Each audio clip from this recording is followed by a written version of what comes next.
We're looking now at the smaller structures. The walls of galaxies are the largest structure. When we look at the galaxies themselves, we see three basic types of galaxies. There are whirlpool, or spiral galaxies, irregular galaxies, and elliptical galaxies.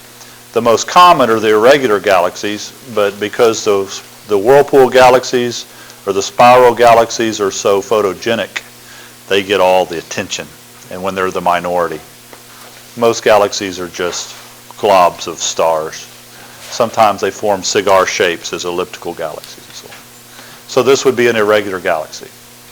This is an elliptical galaxy. Here's another elliptical galaxy. This is probably a spiral galaxy, but it has an elliptical shape to it. It's hard to tell from that angle. And there are galaxies that sort of fit in between somewhere, like the ring galaxy. They're just like a big ring of stars. Here's another shot, the ring galaxy. But the most common, the most photogenic are the spirals. Whenever there's a straight bar through the center, it's called a bar galaxy. See how that forms a straight line? So this will be classified as a spiral, but it's a bar galaxy as a subclass. Here's another bar galaxy. Again, these are made up of hundreds of billions of stars, suns, and there are almost an infinite number of shapes, and we see them from different angles. This is looking from above. Sometimes our position in space, we see them. Well, the problem out in space, there's really no bottom or top, but normally we think of them as being above. It's really crazy. Yeah, Jonathan. So all those the dots of light around it, are those the galaxies? The stars you see here are the stars in our Milky Way galaxy. That's part of our galaxy. Well, that's a galaxy, isn't it? These are stars in our Milky Way galaxy, and we're looking out beyond them to another world that's hundreds of millions of light years away. So from here to here is what they call interstellar space. It's between stars, interstellar. That's interstellar space, and between this galaxy and this galaxy is intergalactic space. Okay, so it's just a different perspective, different way of seeing the world. The universe is very, very, very, very big when you can have hundreds of billions of stars in these clusters. What's all that dust is? If you mean in the arms here? No, I mean the brown stuff. That's kind of. Oh, right here? Yeah. That's regions within the galactic plane that have higher concentrations of gases and dust, and so the starlight they sort of illuminates them like a nightlight. And so there are places where you have lots of gas and dust. There may be gas and dust out here also. It's just there's not enough stars to light it. What produces that? Well, no one knows for sure. The theories, you'll read about this when we get to stellar evolution, but they think the gas and the dust there is produced from exploded stars. So stars go through a cycle. And this is all theory, but they believe that when a star dies, it collapses and then explodes and pulverizes into gas and dust, and that creates the bands that you see. So what creates that is exploded stars. And then eventually it collapses in and forms another star. And then that will explode and form dust again. It's a cycle. And there's cycles all through nature. This is just taking it to a very large dimension in time, I guess. Would it ever dissipate? Not due to gravity, because gravity is going to pull it in. So the tendency isn't to dissipate.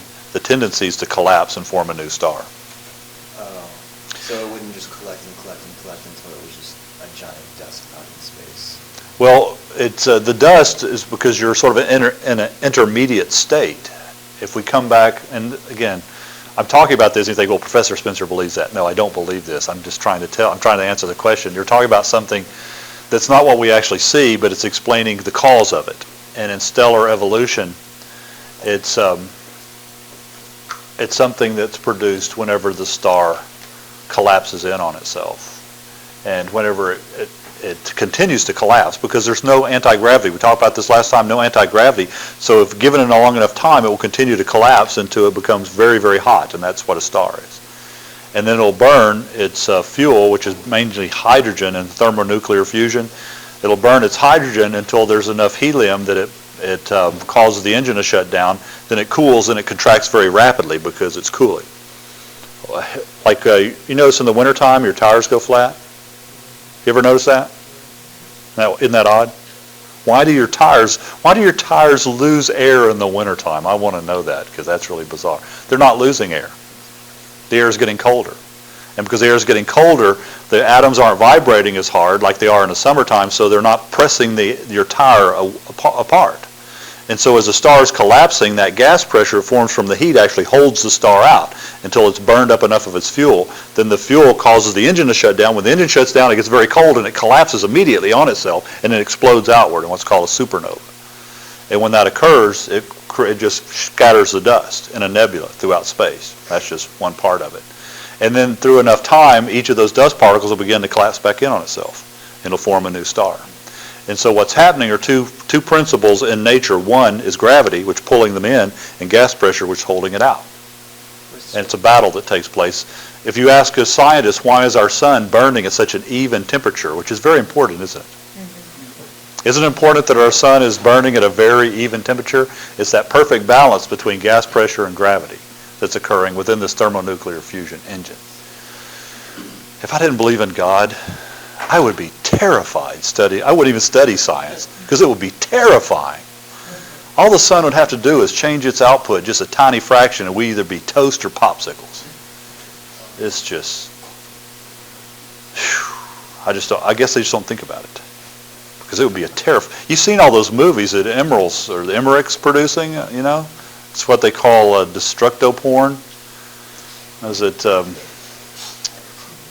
what are they? The Day After Tomorrow, Knowing, this last one, 2012. We're like destroying the earth over and over and over again. I think that's because they understand this is very dangerous, so we're going to talk about it just to get it out. This could happen, it really could happen. So let's not think about it. We'll just watch it and say we watched it and then just go to sleep. Because if you didn't have a God governing all this stuff, terrifying. Because we are very fragile creatures. Very, very fragile. And we're very tiny too, right? Because our sun, our bright sun, is just one of those tiny, tiny little specks in all those billions of stars. But anyway, I just like to sit back and look at them because they're gorgeous. This is God's handiwork. This is the Andromeda Galaxy. It's the closest galaxy to us. As a matter of fact, if you had eyes the size of dinner plates, and you could take in, say, 30 minutes to an hour of light at a time rather than just a few fractions of a second. The way our brain works, our eyes take in just little snippets of light, about 4 or 5 every second, something like that.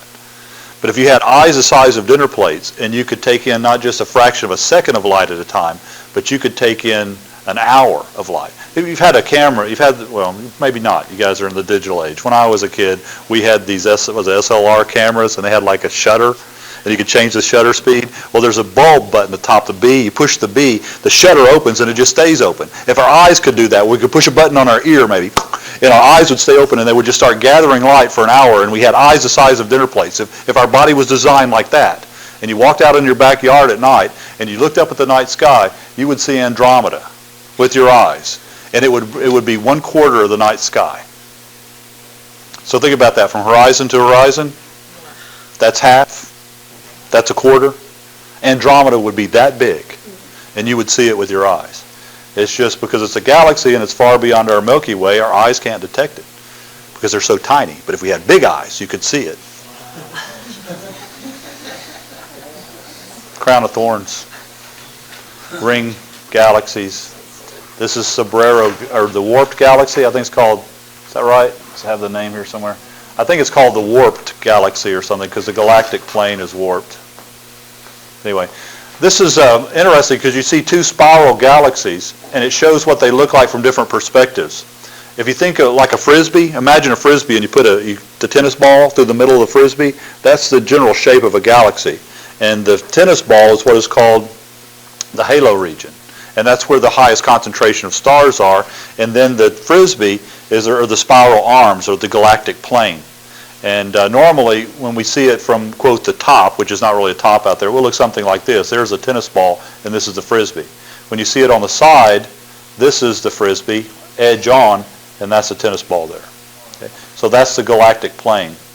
And the reason you see that dark band there, Parker, is because it's in the galactic plane where you have the highest concentration of gas and dust. And so it's blocking out light. That dust is blocking out light from the halo region.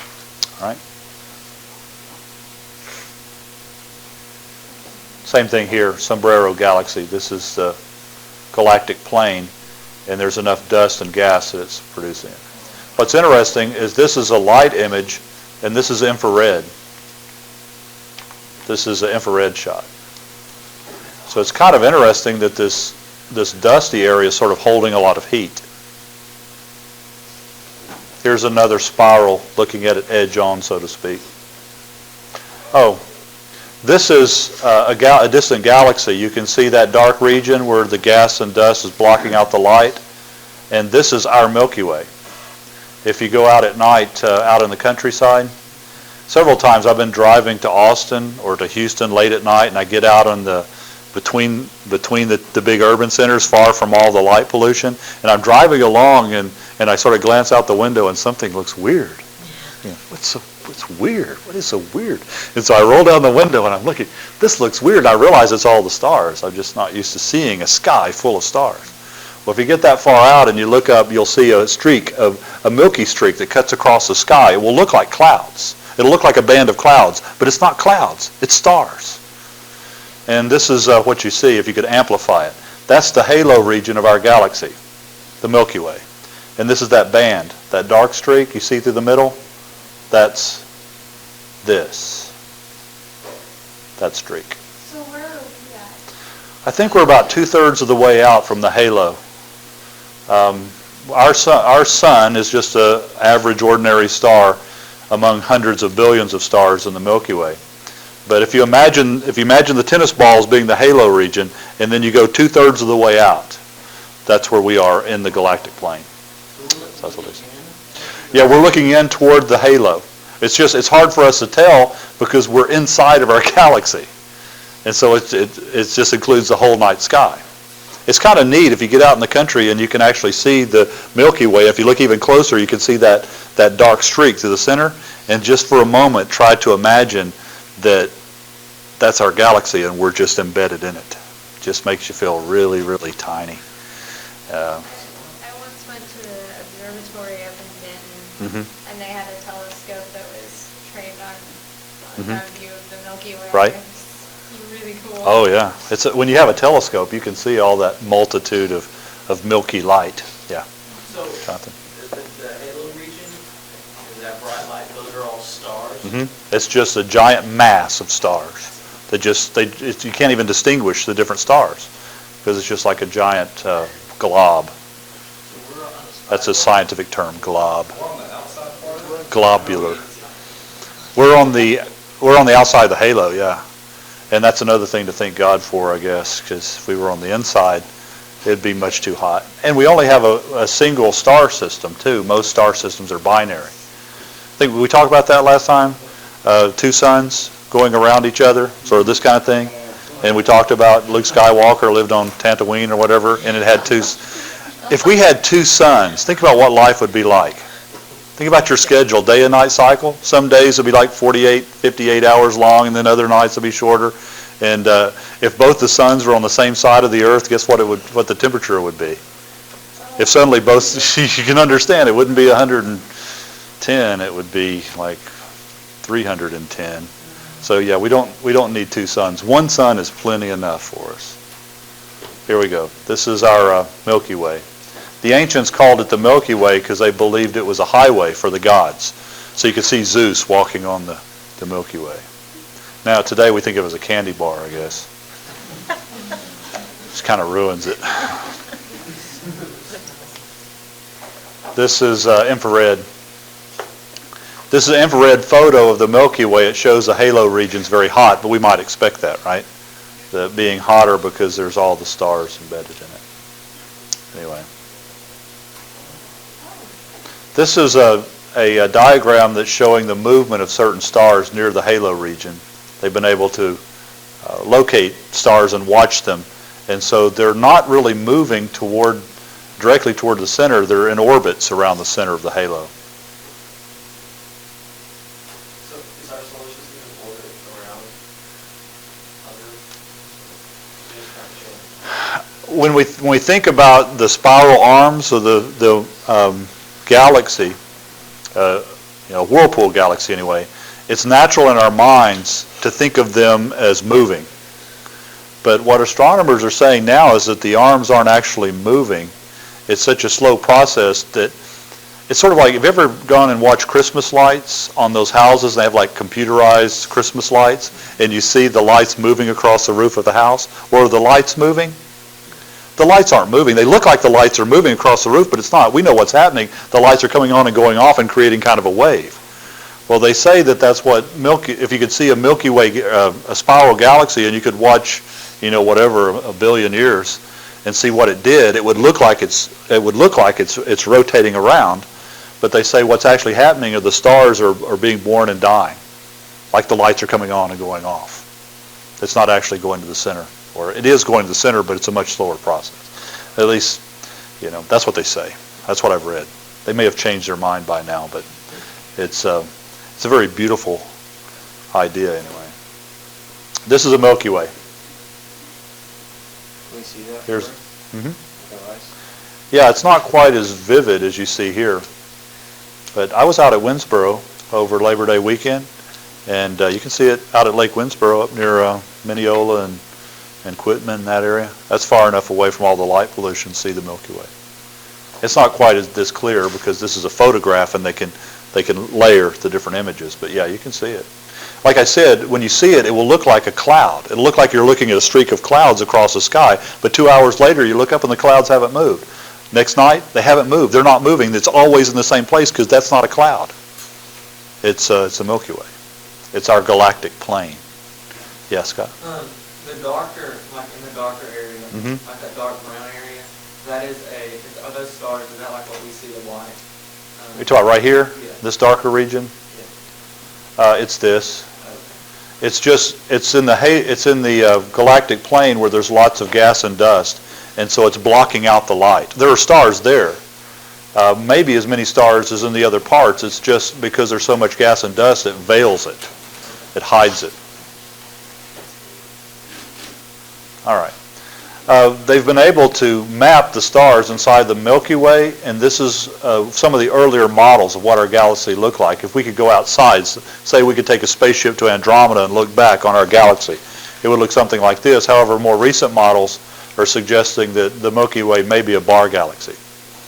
Since we're inside the galactic plane, it's hard for us to tell what it looks like from above. But they have ways, I'm not sure exactly the techniques, but they have ways of measuring the different stars and plotting them to where they can get an idea of what it would look like if you looked at it from the top.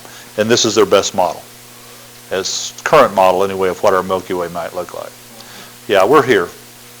So you see about 2/3 of the way out from the halo, right there. We're just that tiny little dot right there. That's our sun, not us. We're even smaller, like microscopic little bacteria, not even bacteria, we're like an atom. And that's just our Earth. Our Earth is like an atom. And we're just little single-celled organisms on the atom, I guess. And that's probably an exaggeration. Here's two galaxies colliding, crashing into each other. And it does happen. They absorb each other. Here's another pair of galaxies coming together, interacting. If you look carefully, you see jets of material that's being pulled between the galaxies. Why does that happen? It's just the intense gravitational fields, What causes the gravity? just the tremendous mass of stars. Hundreds of billions of stars, if the galaxies are close enough, they'll begin to feel each other's gravitational fields. And they may even orbit around each other. Who knows? Here's a jet of material coming out of a galaxy. And I don't know how to explain all these things. And to tell you the truth, we've got to move pretty quickly. And really what I want to do tonight is just to help you understand how much variety there is out there and how beautiful it is. And we'll talk about some of the specifics. But anyway, this just shows a cluster of galaxies. Our Milky Way is part of a cluster. Can you name the galaxies? There are three clustered. Andromeda is one. Milky Way, what's the other? Ursa Minor. Ursa Minor, Andromeda, and Milky Way form what they call the local cluster. And so this cluster of galaxies, sort of like our cluster. This looks like two galaxies are colliding at different angles, like a blade cutting through another galaxy. However, this is actually an optical illusion. This galaxy is close to us, and this galaxy is further away.